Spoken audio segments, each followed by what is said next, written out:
ವಿಶಿಷ್ಟವಾಗಿರತಕ್ಕಂಥ ಹೋಮ. ಎಲ್ಲ ಹೋಮಗಳಿಗಿಂತ ನೋಡಲಿಕ್ಕೆ ಸಂತೋಷವನ್ನ ನೀಡತಕ್ಕಂಥ ಹೋಮ ಇದ್ರೆ ಅದು ಚಂಡಿಕಾ ಹೋಮ.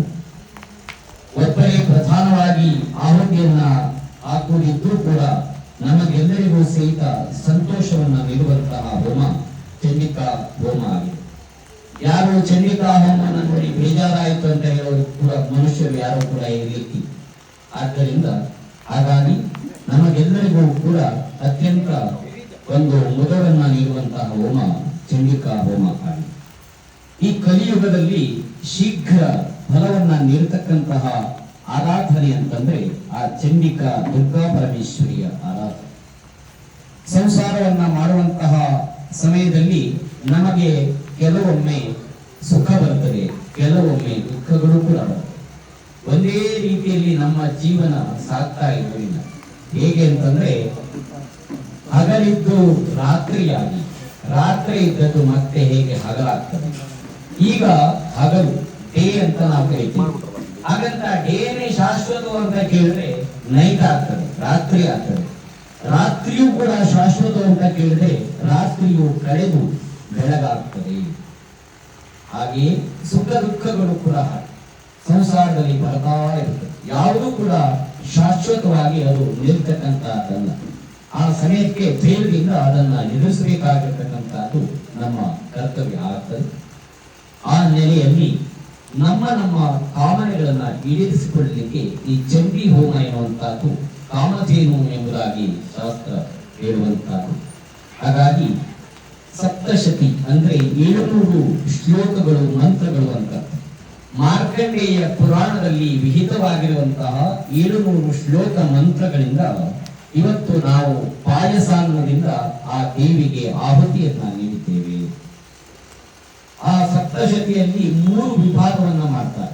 ಮಹಾಕಾಳಿ ಚರಿತ್ರೆ, ಮಹಾಲಕ್ಷ್ಮಿ ಚರಿತ್ರೆ ಮತ್ತು ಮಹಾ ಸರಸ್ವತಿ ಚರಿತ್ರೆ ಎಂಬುದಾಗಿ 3 ಸ್ವರೂಪದಿಂದ ತಾಯಿಯನ್ನ ಆರಾಧಿಸುವಂತ ಮಹಾಕಾಳಿ, ಮಹಾಲಕ್ಷ್ಮಿ, ಮಹಾ ಸರಸ್ವತಿ ಎಂಬುದಾಗಿ. ಹಿಂದೆ ದೇವತೆಗಳೆಲ್ಲ ಕಂಗೆಟ್ಟಿದ್ದಂತೆ ಅಸುರ ಒಂದು ಉಪಟಳ ಎನ್ನುವಂತಹದ್ದು ಹೆಚ್ಚಾಗಿತ್ತು. ರಾಕ್ಷಸರು ತುಂಬಾ ಇದ್ರು ಹಿಂದಿನ ಕಾಲದಲ್ಲಿ. ಮಹಿಷಾಸುರ ಇತ್ಯಾದಿ ರಾಕ್ಷಸರ ಹೆಸರನ್ನು ನಾವು ಕೇಳ್ತಿರ್ತೀವಿ. ಆದ್ದರಿಂದ ಅಂತಹ ಎಲ್ಲ ರಾಕ್ಷಸರು ಕೂಡ ದೇವಲೋಕಕ್ಕೆ ದಾಳಿಯನ್ನ ಇಟ್ಟು ದೇವತೆಗಳಿಗೆ ತುಂಬಾ ತೊಂದರೆಯನ್ನು ಕೊಡ್ತಾ ಇದ್ರು. ದೇವತೆಗಳೇ ಕಂಗಾಲಾಗಿದ್ದರು, ಹೇಗೆ ಆ ರಾಕ್ಷಸರನ್ನ ಸಂಹಾರ ಮಾಡುವುದು ಎಂಬುದಾಗಿ. ಆವಾಗ ಆ ಜಗನ್ಮಾತೆಯಾಗಿರ್ತಕ್ಕಂಥ ಆದಿಶಕ್ತಿಯನ್ನ ಎಲ್ಲ ದೇವತೆಗಳು ಸಹಿತ ಸ್ತೋತ್ರವನ್ನ ಮಾಡಿ ಅವಳು ಆವಾಗ ಆವಿರ್ಭೂತರಾಗಿದ್ದಾರೆ. ಆದ್ದರಿಂದ ದೇವ ಕಾರ್ಯ ಸಮುದ್ಯತ ಎಂಬುದಾಗಿ ತಾಯಿಯನ್ನ ಕೊಂಡಾಡುವುದು. ಹಾಗಾಗಿ ದೇವತೆಗಳಿಗೆ ಕಷ್ಟ ಬಂದಂತಹ ಸಮಯದಲ್ಲಿ ಆವಿರ್ಭೂತರಾಗಿ ಆ ದೇವತೆಗಳಿಗೆ ಬಂದಂತಹ ಎಲ್ಲ ಆ ಕಷ್ಟಗಳನ್ನ ಪರಿಹರಿಸತಕ್ಕಂಥವಳು, ಪರಿಹರಿಸಿದವಳು ಆ ಜಗನ್ಮಾತೆ. ಹಾಗಾಗಿ ಸಾಮಾನ್ಯ ಮನುಷ್ಯರಾಗಿರ್ತಕ್ಕಂಥ ನಾವು ಯಾವ ಒಳ್ಳೆಯದನ್ನ ಕೇಳ್ಕೊಂಡು ಕೂಡ ಅದೆಲ್ಲವನ್ನೂ ಸಹಿತ ಅವಳು ಈಡೇರಿಸಿ ಕೊಡ್ತಾಳೆ ಎನ್ನುವುದರಲ್ಲಿ ಯಾವ ಸಂದೇಹವೂ ಕೂಡ ಇಲ್ಲ.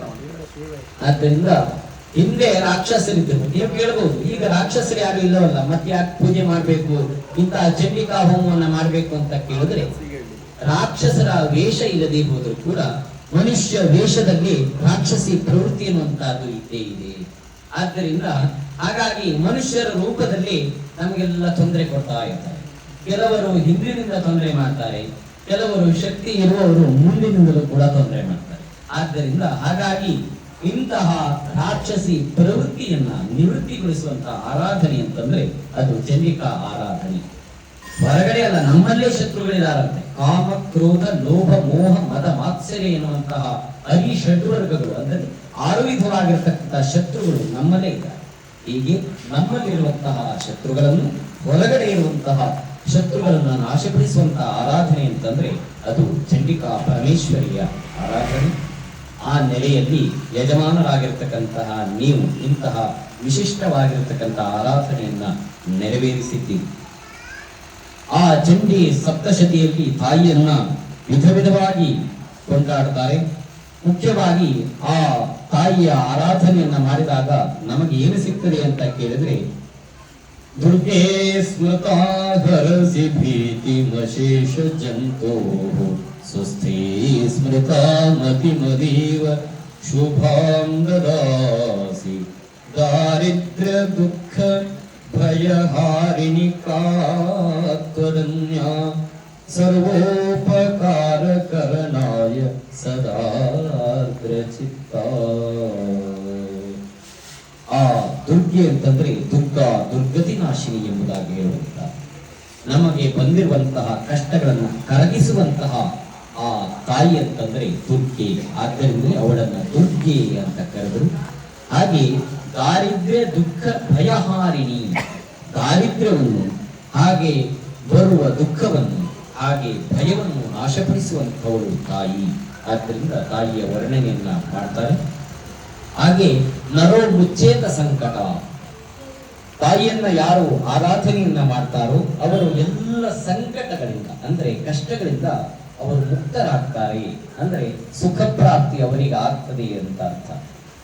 ಹಾಗಾಗಿ ಮತ್ತೆ ತಾಯಿಯೇ ಹೇಳ್ತಾರೆ, ಜಾನತ ಅಜಾನತಾವಾಪಿ ಬಲಿಪೂಜಾಂ ಯಥಾಕೃತಾಂ ಪ್ರತೀಕ್ಷಿಷ್ಯಾಮ್ಯಹಂ ಪ್ರೀತ್ಯ ವನ್ನಿ ಹೋಮಂ ತಥಾಕ. ನೀವು ತಿಳಿದು ಚಂಡಿ ಹೋಮವನ್ನ ಮಾಡಿದ್ರಿ ಅಥವಾ ತಿಳಿಯದೇನೆ ಮಾಡಿದ್ರಿ, ಅದನ್ನ ನಾನು ಪ್ರೀತಿಯಿಂದ ಸ್ವೀಕಾರ ಮಾಡ್ತೇನೆ ಎಂಬುದಾಗಿ ತಾಯಿ ಹೇಳಿರುವಂತಹ ಮಾತು. ಆದ್ದರಿಂದ ಅಂತಹ ಯಥಾಸಾಧ್ಯ ನಾವು ಇವತ್ತಿನ ದಿವಸ ಚಂಡಿಕಾ ಹವನವನ್ನು ಮಾಡಿದ್ದೇವೆ. ಪಾಯಸಾನ್ನ ಅಂದ್ರೆ ಗುಡಾನ್ನ ಪ್ರೀತ ಮಾನಸ ಎಂಬುದಾಗಿ ಲಲಿತಾ ಸಹಸ್ರನಾಮದಲ್ಲಿ ಬರುವಂತಹದ್ದು. ಗುಡಾನ್ನ ಬೆಲ್ಲದ ಅನ್ನದಿಂದ ಆ ತಾಯಿಗೆ ಹೋಮವನ್ನ ಮಾಡಿದಾಗ ಅವಳು ಸಂಪ್ರೀತಳಾಗ್ತಾಳೆ. ಒಂದೊಂದು ದೇವತೆಗಳು ಕೂಡ ಒಂದೊಂದು ಇಷ್ಟವನ್ನ ಪಡ್ತಾರೆ. ಗಣಪತಿಗೆ ಮೋದಕದಿಂದ ವಿಶೇಷವಾಗಿ ಹೋಮವನ್ನ ಮಾಡ್ತಾರೆ. ಆದ್ದರಿಂದ ಹಾಗೆ ದೇವಿಗೆ ಬೆಲ್ಲದನ್ನ, ಹಾಗೆ ಮುಖ್ಯವಾಗಿ ಶಿವನಿಗೆ ತಿಲ ಎಂಬುದಾಗಿ ಹೇಳ್ತಾರೆ. ಹಾಗೆ ವಿಷ್ಣು ಕೂಡ ವಿಶೇಷವಾಗಿ ಆ ಪಾಯಸವನ್ನೇ ಹೇಳಿದ್ರು. ಹೀಗೆ ಒಂದೊಂದು ದೇವತೆಗಳ ಒಂದು ಹೋಮಕ್ಕೆ ಒಂದು ವಿಶೇಷವಾಗಿರ್ತಕ್ಕಂಥ ದ್ರವ್ಯವನ್ನ ಹೇಳ್ತಾರೆ. ಆ ನೆಲೆಯಲ್ಲಿ ಅಂತಹ ಒಂದು ಚಂಡಿಕಾ ಹೋಮ ಎನ್ನುವಂತಹದ್ದು ಸಮರ್ಪಣೆಗೊಳ್ಳುತ್ತಾ ಇದೆ. ಇನ್ನೇನು ಮಹಾಪೂರ್ಣಾವತಿಯ ಕ್ಷಣವನ್ನ ನಾವು ಕಾಯ್ತಾ ಇದ್ದೇವೆ. ಭೋಗ ಸ್ವರ್ಗಾಪವರ್ಗದ ಎಂಬುದಾಗಿ ಒಂದು ಮಾತು ಅಲ್ಲಿ ಬರುವಂತಹದ್ದು.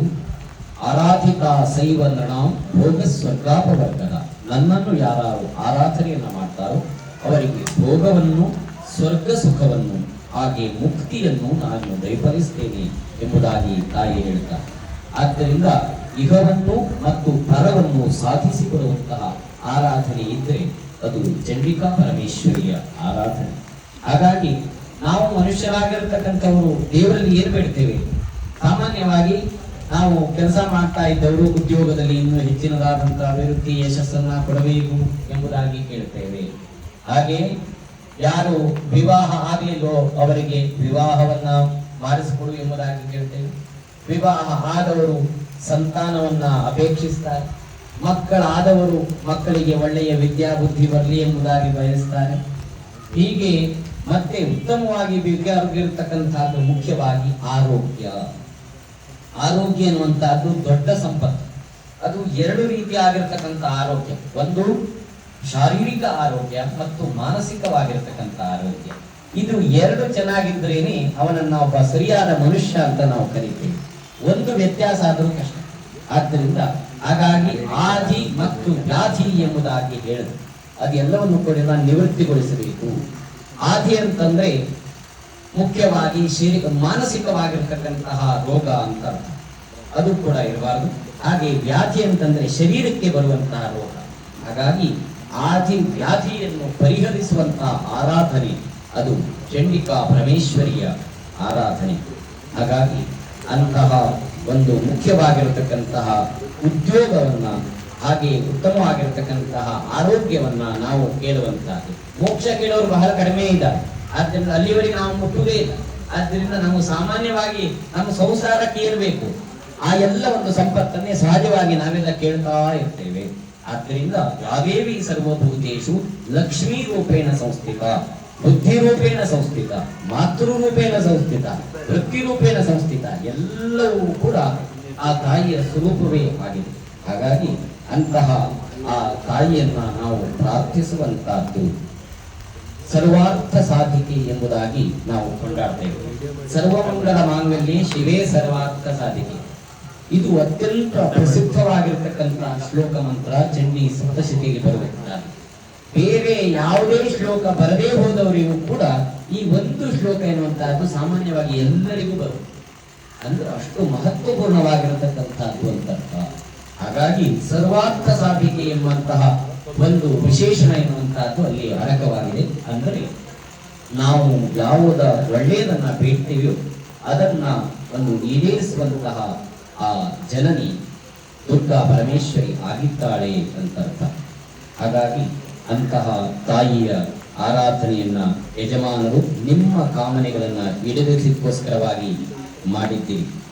ನಿಮಗಷ್ಟೇ ಫಲ ಅಲ್ಲ, ಕರ್ತ ಕಾರಯಿತಾಚೈವ ಪ್ರೇರಕಶ್ಚ ಅನುಮೋದಕಃ ಎಂಬುದಾಗಿ ಒಂದು ಒಳ್ಳೆಯ ಕರ್ಮದಲ್ಲಿ 4 ರೀತಿಯಾಗಿರತಕ್ಕಂಥ ಜನರು ಫಲಭಾಜನರಾಗ್ತಾರೆ ಎಂಬುದಾಗಿ ಶಾಸ್ತ್ರ ಹೇಳುತ್ತೆ. ಒಂದು, ಯಾರು ಕರ್ಮವನ್ನ ಮಾಡಿಸ್ತಾರೋ ಯಜಮಾನರು ಅವರಿಗೆ ಫಲ. ಹಾಗೆ ಯಾರು ಪೌರೋಹಿತ ಅಂದ್ರೆ ಕರ್ಮವನ್ನ ಯಾರು ಮಾಡ್ತಾರೋ ಅವರಿಗೆ ಫಲ. ಹಾಗೆ ಇಂತಹ ಒಂದು ಹೋಮ ಹವನಾದಿನ ಮಾಡಿಸ್ತಾ ಇದ್ದೇವೆ ಅಂತ ನೀವು ಹೇಳ್ತೀರಿ, ಒಳ್ಳೇದಾಗ್ಲಿ, ನಾವು ಅವಕಾಶ ಇದ್ರೆ ಬರ್ತೇವೆ ಅಂತ ಕೆಲವರು ಅನುಮೋದನೆ ನೀಡುತ್ತಾರೆ, ಅವರಿಗೂ ಫಲ ಇದೆ. ಹಾಗೆ ಮತ್ತೆ ಕೆಲವರು ಪ್ರೇರಣೆಯನ್ನು ಕೊಡ್ತಾರೆ, ಇಂತಹ ಒಂದು ನಿಮ್ಮ ಕಾಮನೆಗೆ ಕಷ್ಟ ಇದೆ ಅಂತ ಹೇಳಿದ್ರೆ ಚಂಡಿ ಹೋಮನ ಮಾಡಿಸ್ರಿ ಅಂತ ಕೆಲವರು ಹೇಳ್ತಾರೆ, ಅವರೂ ಕೂಡ ಫಲಭಾಗಿಗಳಾಗಿರ್ತಾರೆ. ಹೀಗೆ ಚತ್ವಾರಃ ಸಮಭಾಗಿನಃ ಎಂಬುದಾಗಿ ಹೇಳುದು. ಆದ್ದರಿಂದ ಮಳೆ ಒಂದು ಕಡೆ ಬಂದ್ರೆ ಸಾಮಾನ್ಯ ಅಲ್ಲಿರುವಂತಹ ಸುತ್ತಲಿನ ಎಲ್ಲ ಪರಿಸರಕ್ಕೂ ಸಹಿತ ಮಳೆ ಎನ್ನುವಂತಹದ್ದು ಬೀರ್ತದೆ. ಹಾಗೆ ನೀವು ಒಬ್ಬರು ಚಂಡಿ ಹೋಮವನ್ನ ಮಾಡಿಸಿದ್ರೆ ಇಲ್ಲಿ ಯಾರ್ಯಾರೆಲ್ಲ ನಾವು ಪಾಲ್ಗೊಂಡಿದ್ದೇವೆ ನಮಗೂ ಕೂಡ ಅದರಲ್ಲಿ ಫಲ ಇದ್ದೇ ಇದೆ. ಆದ್ದರಿಂದ ಹಾಗಾಗಿ ನಮ್ಮೆಲ್ಲರ ಕಾಮನೆಗಳನ್ನ ಈಡೇರಿಸುವಂತಹ ಆ ಒಂದು ವಿಶಿಷ್ಟವಾಗಿರತಕ್ಕಂತಹ ಹೋಮ ಅಂತಂದ್ರೆ ಅದು ಚಂಡಿಕಾ ಹೋಮ. ಅತ್ಯಂತ ಶ್ರದ್ಧಾ ಭಕ್ತಿ ಪುರಸ್ಸರವಾಗಿ ನೀವು ಮಾಡಿದ್ದೀರಿ, ಮಾಡಿಸ್ತಾ ಇದ್ದೀರಿ. ಶ್ರದ್ಧಾಂ ಕಾಮಸ್ಯ ಮಾತ್ರ. ನಾವು ಹೇಗೆ ಆರಾಧನೆಯನ್ನ ಮಾಡ್ತೇವೆ ಅದಕ್ಕನುಗುಣವಾಗಿರ್ತಕ್ಕಂತಹ ಫಲವನ್ನು ನಾವು ಪಡೆದುಕೊಳ್ಳುತ್ತೇವೆ. ಆದ್ದರಿಂದ ಅಂತಹ ಒಂದು ಮಹಾಪೂರ್ಣಾವತಿಯ ಕ್ಷಣಯುಗ. ಹಾಗಾಗಿ ನಿನ್ನೆಯಿಂದ ಒಂದು ವಿಶೇಷವಾಗಿರತಕ್ಕಂತಹ ದುರ್ಗೆಯ ಆರಾಧನೆ ಮನೆಯಲ್ಲಿ ನೆರವೇರುತ್ತಾ ಇದೆ. ಆದ್ದರಿಂದ ಹಾಗಾಗಿ ನಿಮ್ಮ ಎಲ್ಲ ಇಷ್ಟಾರ್ಥವನ್ನ ಆ ಜಗನ್ಮಾತೆಯಲ್ಲಿ ಬೇಡ್ತಾ ಈಗ ಮಹಾಪೂರ್ಣಾವತಿಯನ್ನ ಮಾಡುವಂತಹದ್ದು. ಹಾಗಾಗಿ ಆ ಚಂಡಿಕಾ ದುರ್ಗಾ ಪರಮೇಶ್ವರಿಯ ಅನುಗ್ರಹದಿಂದ ನಿಮಗೆ ನಿಮ್ಮ ಕುಟುಂಬಕ್ಕೆ ಉತ್ತರೋತ್ತರವಾದಂತಹ ಅಭಿವೃದ್ಧಿ ಯಶಸ್ಸು ಪ್ರಾಪ್ತವಾಗಲಿ.